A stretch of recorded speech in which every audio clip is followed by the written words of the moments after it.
Take two.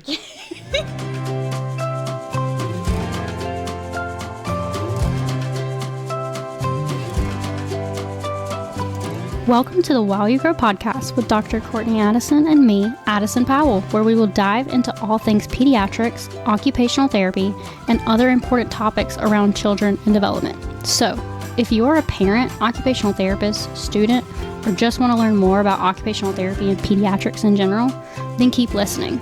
For more information on the podcast and to follow us on social media, take a look in the show notes. Let's get started.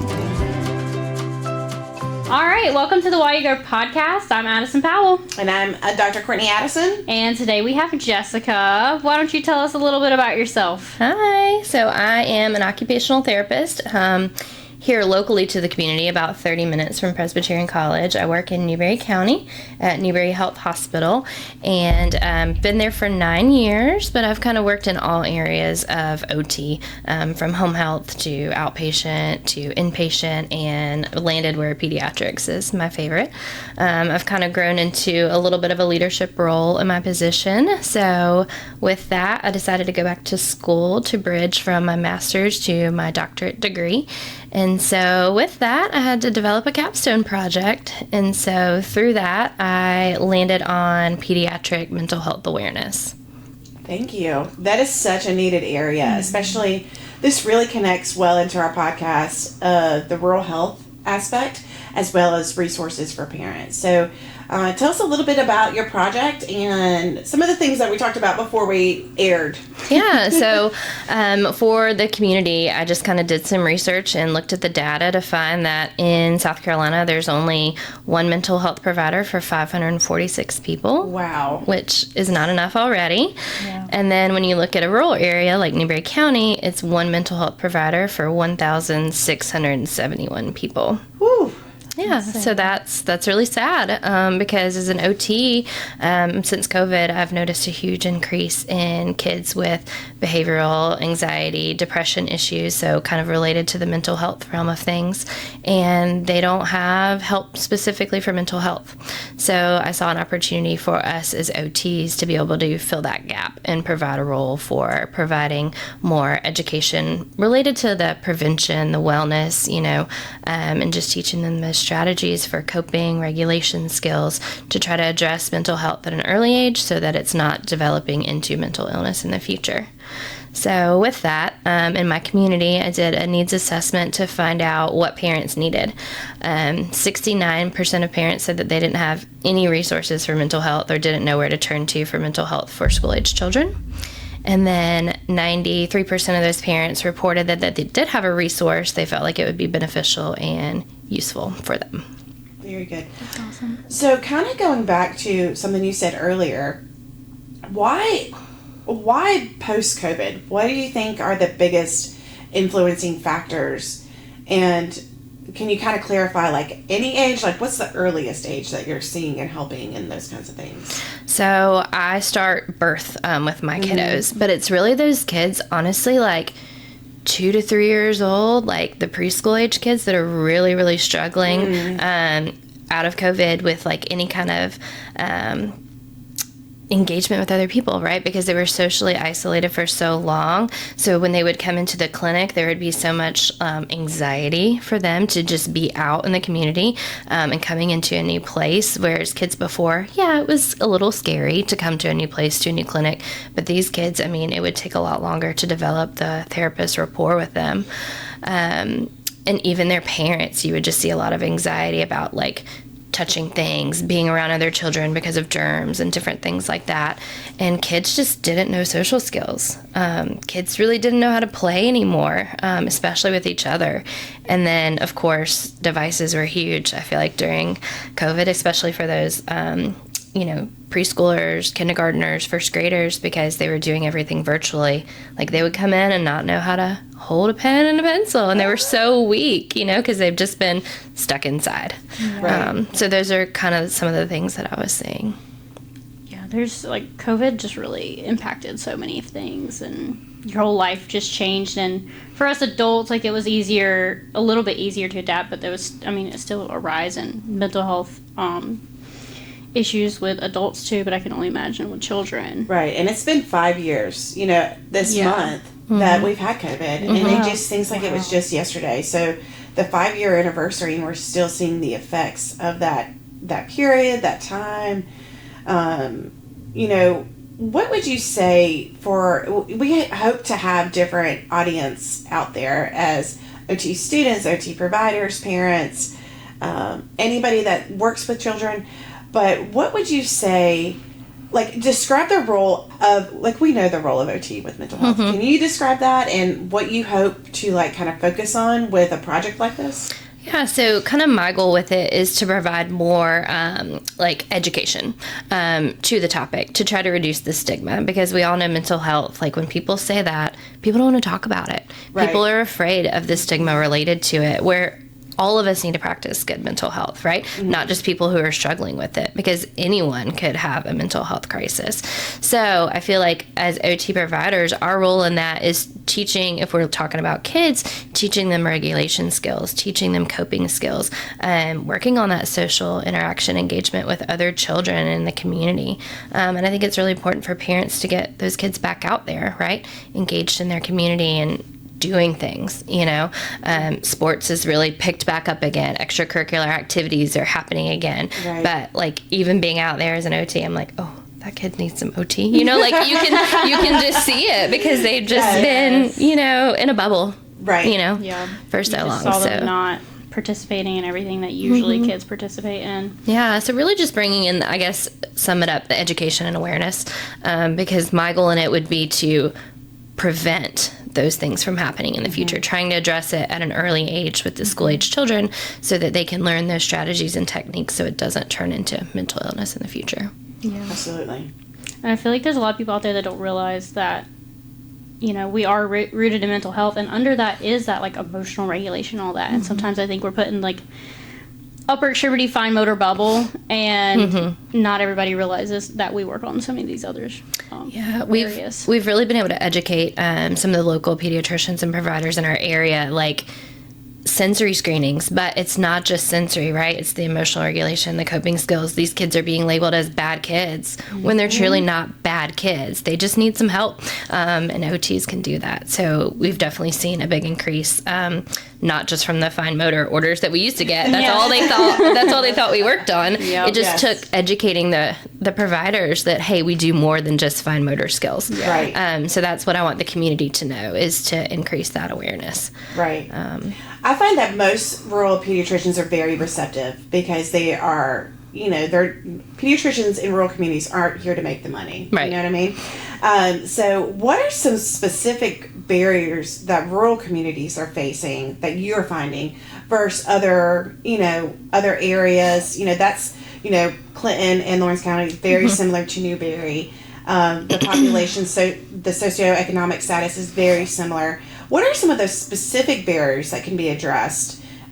You've already kind of talked about one of discussing with the pediatricians, but are there other opportunities that, OTs that are listening in rural communities or stakeholders in rural communities could kind of get on board with? Absolutely. So, it's definitely those social determinants of health, right, that are influencing our populations really in a rural community.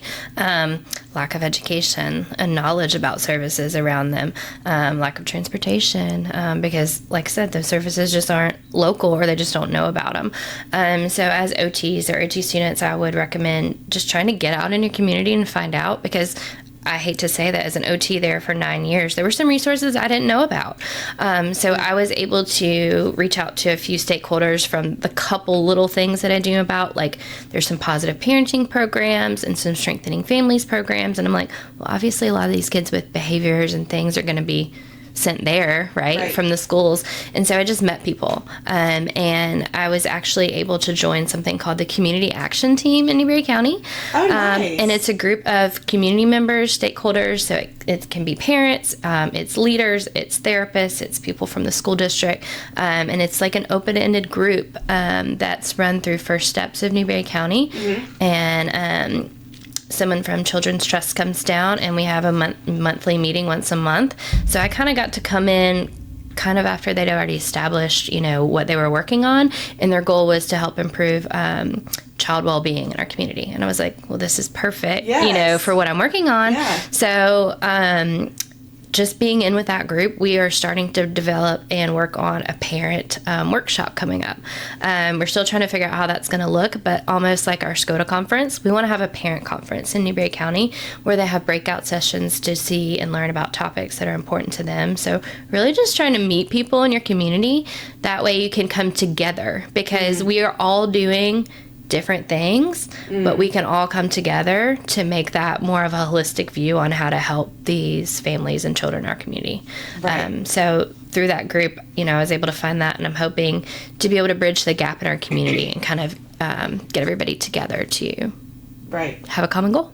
That's amazing. I think one of the strengths of a rural community, and Addison and I have talked about this, like when you're in the community, you can, once that community has a goal, it's easy to connect with people. Mm-hmm. People have similar goals and values for their community, and now I can tell you who to contact for this, or I can tell you who to contact for that. But it's about establishing those connections so that you can reach those avenues easier. But once you do, it's easy. It's like, oh, I'm going to call this person for that. Right. And they're going to answer, you know? Yeah. So that was kind of my goal, was to meet all these different community members and stakeholders so that I could develop a resource toolkit for parents. So as part of my project, I developed a digital resource website, because I felt like that would be the easiest way to reach parents. So of course, I didn't want to only target Newberry County, so I have general information for the United States, South Carolina, but then I really pulled it into Newberry County, and all of those stakeholders that I met that have a role in mental health, they are highlighted on the website so that parents can go to their website and click on a referral button to reach out to them if they need help in those different areas. Wow. So that was kind of great to have. I've been able to highlight it to some small groups in our community, and my goal is to really push that forward and be able to continue growing that website so parents have that digital resource to go to. And I don't want it to only be about OT, because it takes everybody in the community to address mental health. So I really want to highlight all of the different options in Newberry County that these parents have that can't travel to Columbia or Greenville or somewhere that, may have other mental health options. Right. Yeah. We even talked like that, traveling that distance. We talked to our guest, who actually, her episode comes out today. Yes. Olivia. She was talking about how, she has a website for parents to go to for referrals if they need to, but just the fact that the nearest services, I think, for DSS were just out of reach, but and that just seems to be the commonality with these rural communities, is there's just not a lot of access to these resources. Absolutely. I mean, and even with OT alone, I was talking to a colleague yesterday, and there's an 11-month wait list for their clinic, and they have 3 clinics open, and the wait lists for a lot of these are open. So having some different options for parents is so important. So I guess on the next, I want to kind of shift focus is, how do we change this stigma? And I can't imagine what it's like to be a parent and have, kind of a kid struggling with a mental health, a hidden diagnosis in terms, and not being able to reach those. What are some good strategies for parents? What are some good strategies for anybody out there listening what's the first step that you would say? I think the first step is really just trying to educate our community that it's not a bad thing if you have a mental health issue.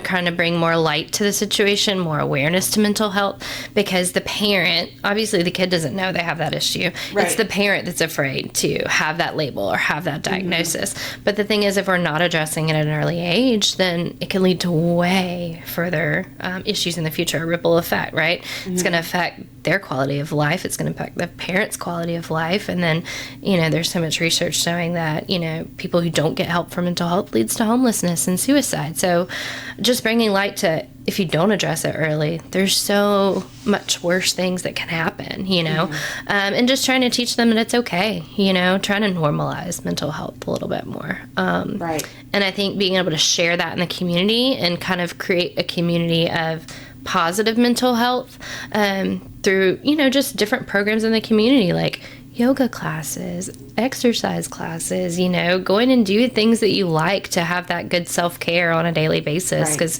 OT is rooted in self-care. So just making sure you're taking care of yourself, then you can take care of your kids. And then if you're practicing those strategies, then that's going to go over to your kids, right? Because they learn from you. So I think we really have to target the parents right now, because if they're not on board, then the kids can't be on board. Absolutely. Yeah. And would you say there are any signs or symptoms of maybe that a child does need mental health services that maybe like the common individual parent, provider, anything might not recognize right away that this is an issue? I think the biggest thing that I'm noticing, from a clinician level, and then I have kids too, so I can, see things with their friends and classmates and stuff. And I think it's really that behavioral component, because the kids, like I said, are getting labeled as bad kids, and the parents are just like, well, my kid's bad, I don't know how to fix it, and they think it's them, and they think it's parenting, but it's really just, I think, a little bit of the culture and education that they just need to know, like those strategies to help those kids learn coping and regulation and learn those positive relationships at an early age, because if the kids are not learning those things, then it's hard for them to interact with other people, right? So they may be more shut down.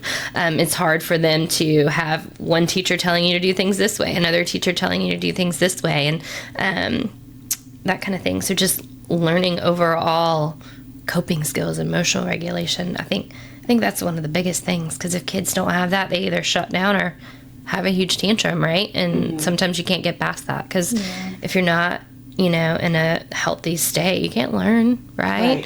So we talk about a lot in here, and we've had some people in the past talk about behavior is communication. Exactly. And I have a stepdaughter too, and we there's fears of the phones, the technology, but really promoting with her, like, just communication. You have to learn to communicate with us. And it's funny, they have the kind of health class coming up about 6th grade, and I could tell she was having some anxiety about, like, talking to us about that, and she tried to get her dad to sign the paper so she wouldn't have to go, and it just was a funny story. It just was a funny experience. But sitting her down and just communicating to her, like, these are the reasons you need to sit in this class, and this is how, these are okay conversations for us to have. It's, I think a lot of parents are afraid to communicate sometimes, and, having dinner times and having just some time during the day where you're just one-on-one with that child, and, at a certain age when they can talk and those things, and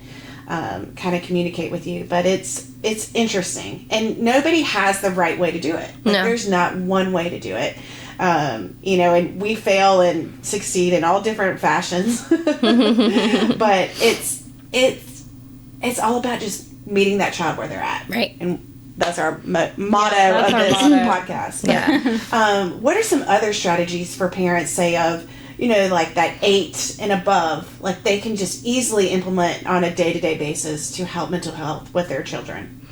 I think the biggest thing is just trying to teach him those self-care strategies at that age, because around that age they're open to knowing, like, if I'm not having a great day, I need a break. Like, what do you need a break to do, right? So, like, if I'm having a rough day, like, I want to go outside, I need some fresh air, or I just need a minute, I want to read a book, I want to take a hot bath, right? So I know what I need to do when I'm having those moments. So them telling them, it's okay, I have those moments too, so this is when I need a break. So being able, like you said, communication, for them to be able to say when you need a break and learn what that break is for those kids, so that they can take that time out to reset and recharge, Absolutely. Awesome. And what about our younger kids? Like, I just was thinking about the tantrum over chocolate this morning with one of my 2-year-olds. But what about strategies for them? What are some strategies because we all know as practitioners, anxiety can present young. They're anxious or about situations, or they're anxious about different things. What are some strategies for our younger babies?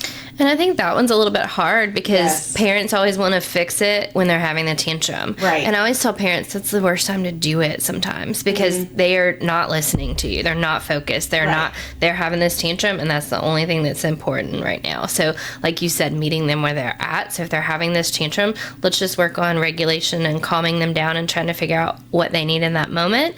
And then if it's a child that can't understand or communicate, then trying to say later, hey, remember this? If you do that, next time let's try this. So just trying to get them out of the moment, really, to make them feel safe and understand that you're there for them, because like you said, they're communicating through this tantrum in a way, and they don't know how to express their needs, but they're not in a ready state to learn what their needs are when they're having a tantrum. So trying to get them through it and then work on those strategies afterwards to figure out, why did this happen and how can we regulate it in the future? Very good. That's awesome. Yeah. So the other thing I'd like to bring up is, like, as an OT practitioner for a student coming through the system, and I know you have personally been a site mentor for several students, what are some strategies like an OT student can start doing to build these skills as a mental health practitioner? Because I think this is, like, good mental health practitioners out there have a set of good skills. What are some strategies to build that repertoire or that their own OT toolkit so that they can be good providers in the future? I feel like probably your therapeutic use of self is probably the biggest one for that. Just learning how to listen to others, learning how to, like, take a time out yourself, because sometimes when you're in a treatment session and those kids are having those tantrums and meltdowns, like, it's easy to, like, react and be like, no, like, don't do that. So honestly, learning those strategies to take that, like, emotional intelligence, take that, like, 5-minute pause, or 5-second pause, not 5 minutes, and just kind of, like, think, like, how should I react, to this child, and how should we get through it? So just really being able to build those emotional intelligence skills, I think, and that therapeutic use of self is really important so that you can think about what you're going to do and how you're going to assess the situation before you react to it. Right. I think that's a big one. That's good. That's great. That's awesome. But then just being, like you said too, y'all's school is great about being in the community. Like, you have to be out there to really, like, see it and experience it before you get in, and you're just kind of thrown into it at field work and like, oh no, now what do I do? But also being able to ask questions to your mentors at that time, being able to say, I'm not sure what to do. Like, that's okay. That's why you're there, is to learn. We don't expect you to know everything, and I don't even know everything. Y'all learn cool new things as students, and I want to learn from you as a mentor. So I think just that open communication is important too. Definitely a big one. We definitely promote, the students ask all the time, how do we, and I was like, go have a conversation with a church member you've not met. Go talk to someone out in the community. Like, practice conversation skills, practice active listening, because you can gain a lot from just having that occupational profile of what are going to be their motivating factors, what are going to be their kind of, like, let's not go there kind of things, but just practice. Go to different settings, have different conversations, and that's the best way to build those skills. Because I've also found, like, with the COVID, with students coming through, they didn't get a lot of opportunities in college, a lot of opportunities in high school to really do that interaction that, I guess I can think back to. So developing those skills now are really important. Absolutely. Active listening and, just catching some of those things. Like, did you catch that when they said this or those and those kinds of things? So. And I think as OTs, being a listener is huge, right? Because sometimes that parent really needs you too, right? Because like, you're their advocate for their child, and you're that person that they can come to and have a safe space, but you have to be able to listen to them and not always tell them what to do. You need to listen to their needs too. So listening, like you said, is a very important skill to have. Yes, for sure. Well, any other questions, Addison? Not that I can think of. Any questions for us, or any stories you'd like to share? What would be your biggest takeaway from this capstone project that you'd like to share? Probably the biggest thing, like you said, honestly, I've been an OT for 14 years now, is just getting yourself out there, because if you're not in the community, you don't know what your community has, you don't know what your community needs. So I feel like that just opened my eyes to being like, what do you need? Because I know what my clients need, right? Because they come to me, but I don't know what our community needs because I'm not always asking them. So that was really eye-opening, just to create a simple survey and ask the community what they need and share it publicly, right? And anyone can do that. I mean, you don't have to be an OT to do that. You're just finding out what people need. And so I feel like through this, I was able to help meet a need in our community just by asking.